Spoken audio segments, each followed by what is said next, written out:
and it can be designed such that you have steps that go up to it that would allow passage on the landward side between the parking lot.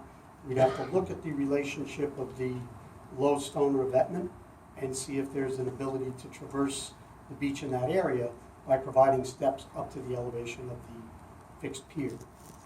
It is a little less convenient, and so, those are some of the trade-offs. If you run a catwalk back across the stone revetment to the parking lot, it's fairly level, but you either have to go under the dock, walk through the parking lot, or go up steps on each side. And that would have to be considered in the context of the village code, and ultimately a decision would have to be made as to what that design would be. So I think there are options that work either way, and I think, again, the village board and myself hearing that input, obviously traversing the beach is a very important factor.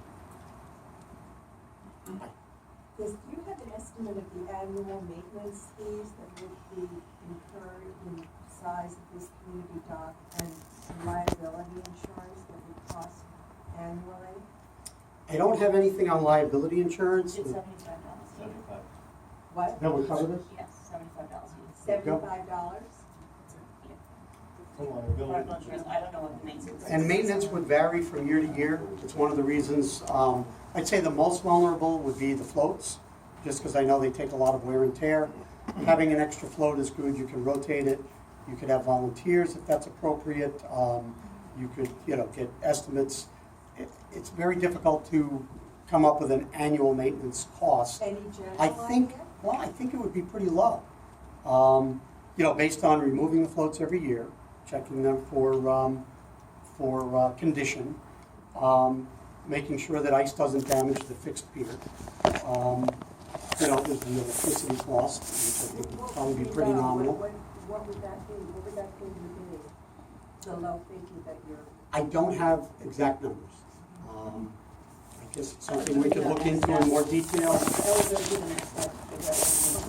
Well, I think that would be important to consider now before we move forward to get an idea of what's the comprehensive idea of what we're going to have to set aside annually within the budget of the village for liability insurance. Now, I don't know what carrier that is offering you $75.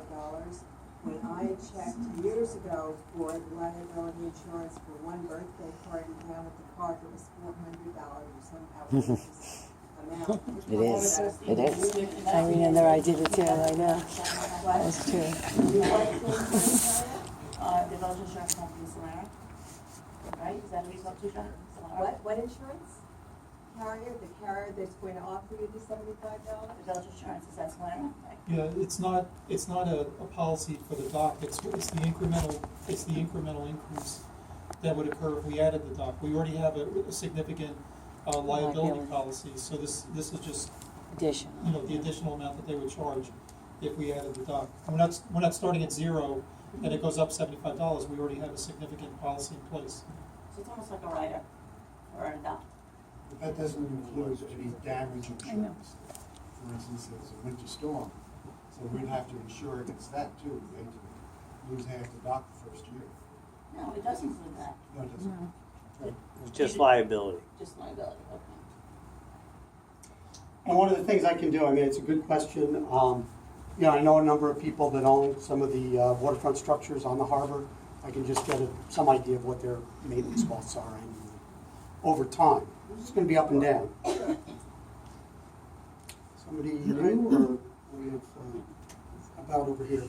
Come back to you in a minute. Okay. There was a question about the floats the last time you presented. Can you give us a ballpark estimate for what it would cost to purchase new floats? The 4, I think 8 by 20 unit assumes that we already had. Yeah, I've seen them. I know they exist. I didn't get a price for those new floats, but we can certainly do that. $1,000 or $10,000 or? I don't know. I would have to just, do a little bit of research to find out.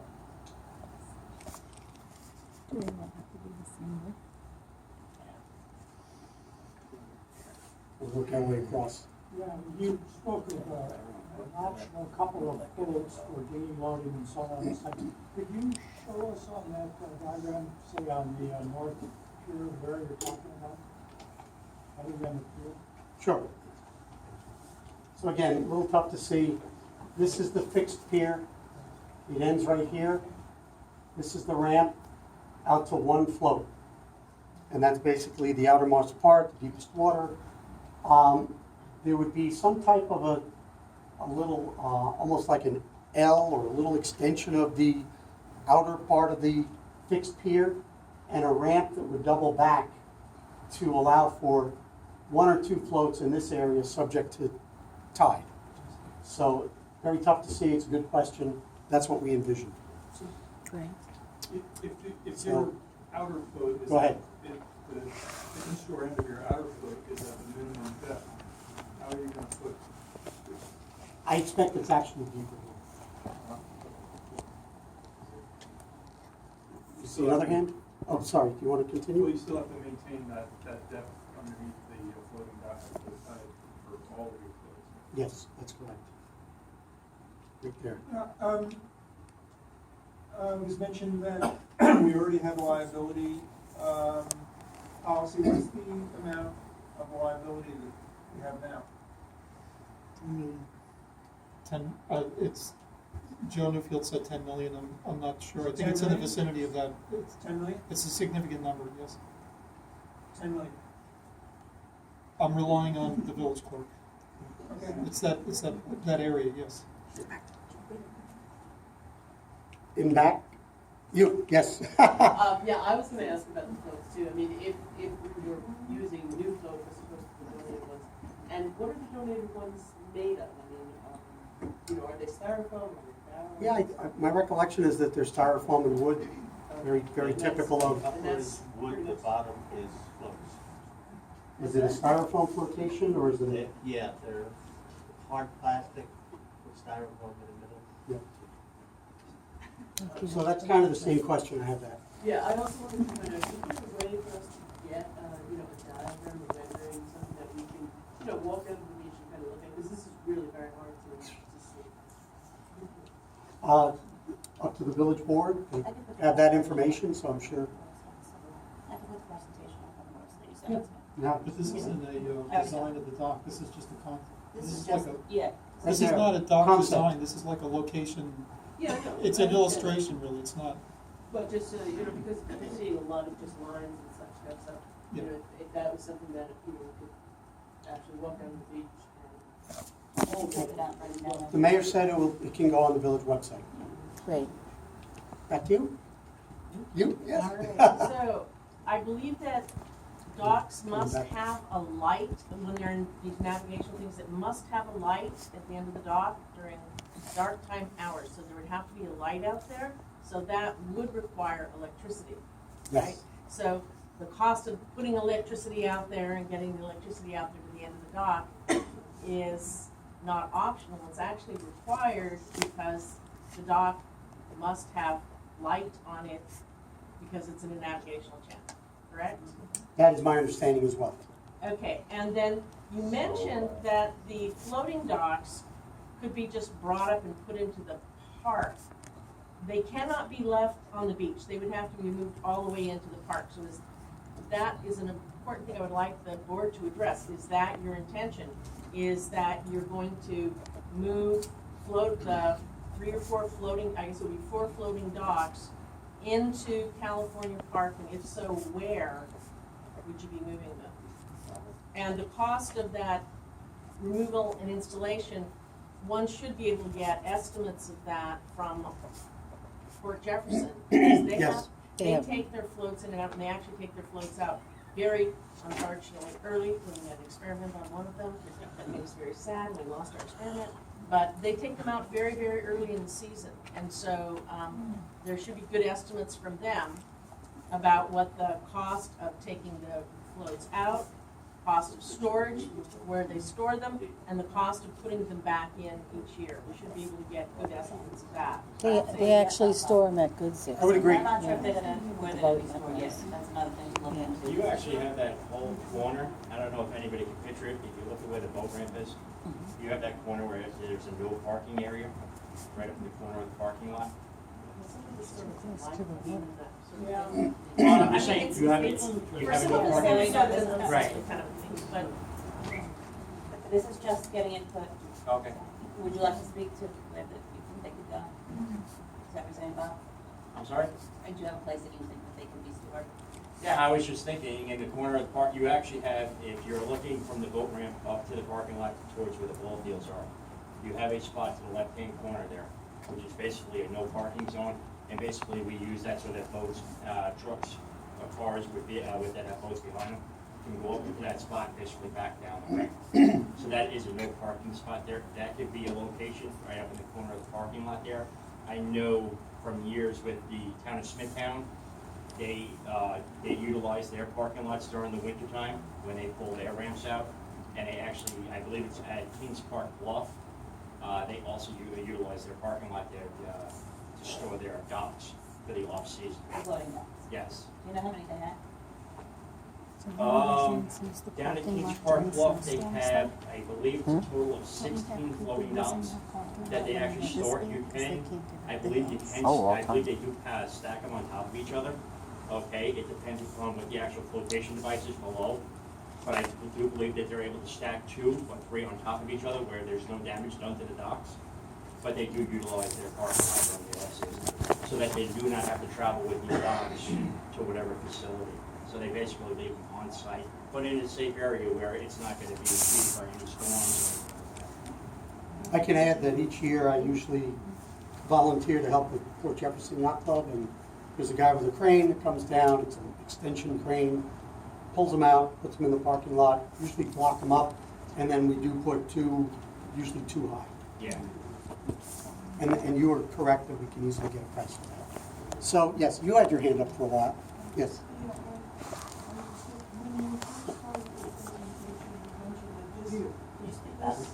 Speak up.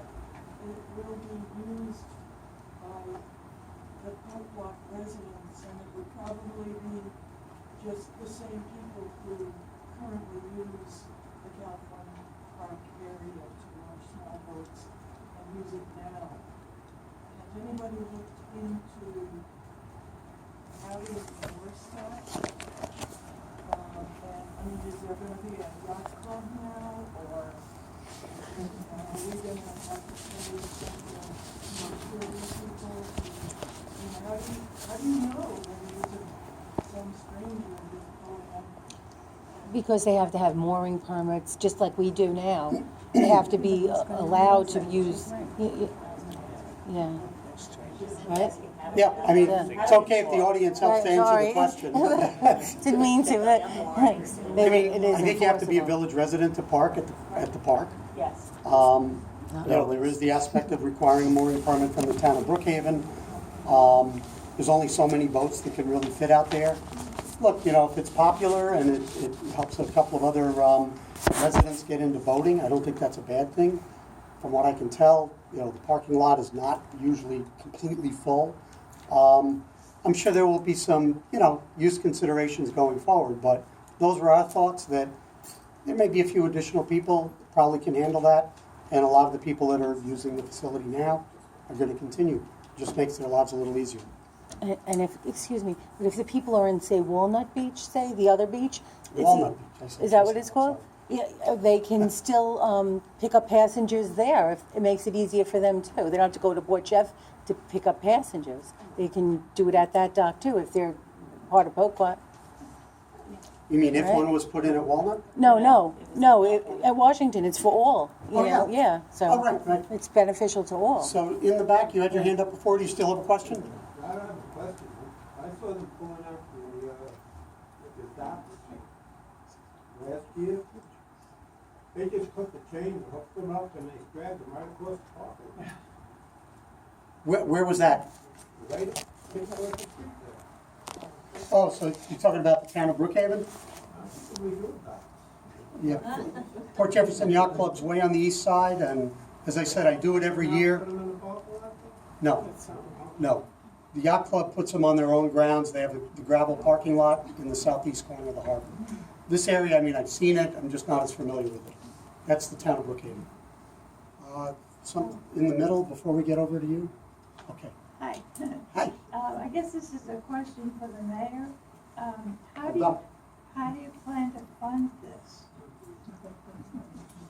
We have many options on how to fund it. We have people that want to make donations. We can increase the tax rate. We can put it into the budget. There's many ways that we can float a bond.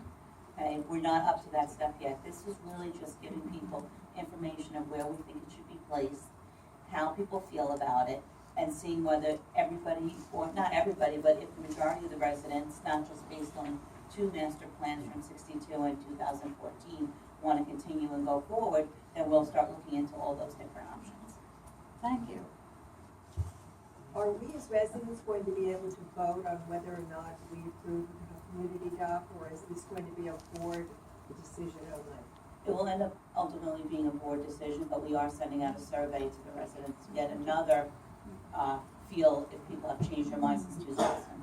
Okay, and how is this survey going to come to us? Is that going Mail. to come in the mail? Okay, good. Well, I was gonna ask also the mayor, how many voters do we actually have? What do we have? What do we say, Joe, 45? So 45 people.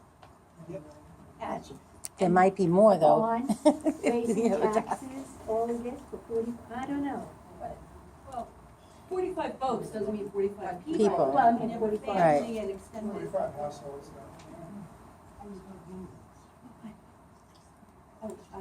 Well, I appreciate the presentation. I know the budget going forward needs to be solidified and figured out, but I really appreciated your presentation and learning more about it because. Thank you. Thank you. Appreciate it. I think that's all nice for now. Very good. Thank Lights back on. you, Joe.